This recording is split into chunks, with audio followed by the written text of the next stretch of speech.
नमस्कार केमन आছেন সবাই आशा করছি সবাই ভালো আছে। शुभ जन्माष्टमीर अनेक अनेक भालोबासा प्रीति और शुभेच्छा रইল সবাইকে। शुभ जन्माष्टमी उपलक्षे আজকে গোপু সোনার জন্য অনেক কিছু আয়োজন করা হয়েছে, তারই কিছু কিছু মুহূর্ত আপনাদের সাথে শেয়ার করতে চলে এসেছি। মামনি আর আমি দুজনে মিলে গোপু সোনাকে স্নান করিয়ে নতুন জামা কাপড় পরাবো, সেই জন্য আমরা ঠাকুর ঘরে সকালে স্নান করেই চলে এসেছি। আর ঠাকুরগুলোকে আমরা সুন্দর করে রেডি করে নিয়েছি একটি কাঁসার পাত্রে, আর এর ভিতর মামনি আর আমি দুজন মিলে স্নান করাচ্ছি অভিষেক। মামনি একটু ফুল দিয়ে দিচ্ছিল, আর এইদিকে আমি মধু, ঘি, দই, দুধ সমস্ত কিছু মামনিকে রেডি করে দুজন মিলে গোপুদের নন্দলালকে সুন্দর করে অভিষেক করিয়ে দিচ্ছিলাম। তো সকালবেলাটায় যদি ঠাকুরকে স্নান করিয়ে দিই তাহলে একটু কাজের চাপ কম হয়, দুই ছানাপোনাকে নিয়ে অসুবিধায় পড়তে হয়।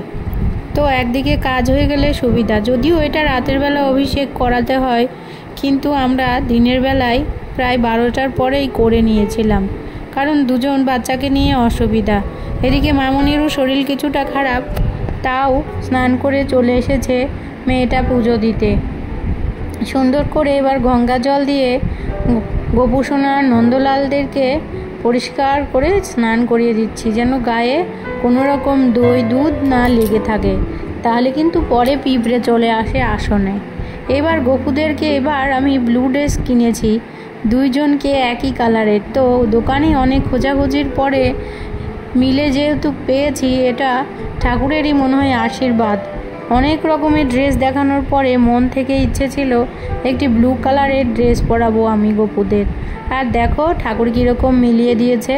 এবার ঠাকুরকে সুন্দর করে সাজুগুজু গয়না পরিয়ে দিয়ে রেডি করছি, আর মামনি তো খুবই আদর করছে।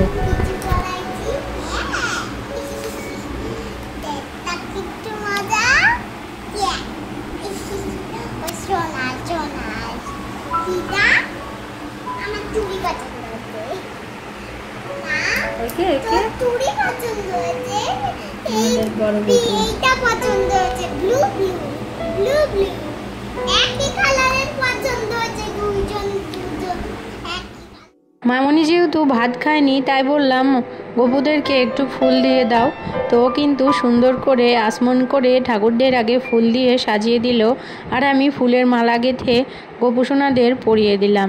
এরপরে ভোগ রাগ দিয়ে পুজো করার পালা।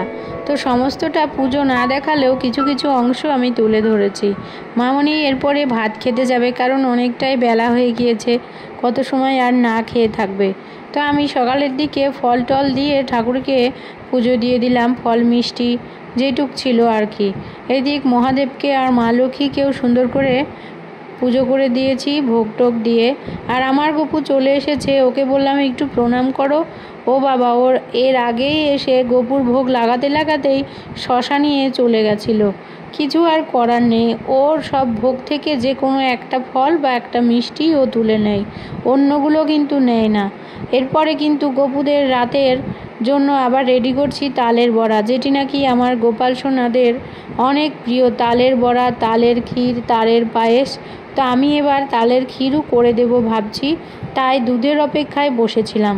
এদিকে দুধ আসতে আসতে গ্যাসও ফুরিয়ে গেছিলো, নতুন গ্যাস সিলিন্ডার লাগিয়ে বাইরে আবার রান্না করছি নিরামিষ উনানে। পায়েস করে দিয়েছিলাম আর গোপুদের ক্ষীর করে দিয়েছিলাম, তালের ক্ষীর।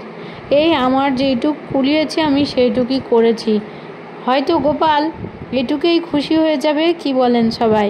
কারণ মন থেকে ভক্তিটাই প্রভুরা চায়। তা আমার গোপুকে কত সুন্দর লাগছে অবশ্যই কিন্তু জানাতে ভুলবেন না। আমার গোপুদের আমি মনের মতো সাজিয়েছি, জানি না কতটুকু পেরেছি। তো আমার গোপুকে দেখে আমার প্রাণটা জুড়িয়ে গেল। একবার সবাই কমেন্ট বক্সে হরে কৃষ্ণ লিখতে কিন্তু একদম ভুলবেন না। আর ভালো লাগলে ভিডিওটি একটু শেয়ার করে দিবেন, তাহলে অবশ্যই সবাই দেখতে পারবে গোপু সোনাকে কত সুন্দর করে সাজিয়ে সুন্দর করে ভোগ লাগিয়ে দিয়েছি। চামচ দিয়ে কিন্তু গোপুদেরকে আমি প্রসাদ খাইয়েও দিয়েছি। হরে কৃষ্ণ বন্ধুরা, সবাই ভালো ও সুস্থ থাকবেন। জন্মাষ্টমী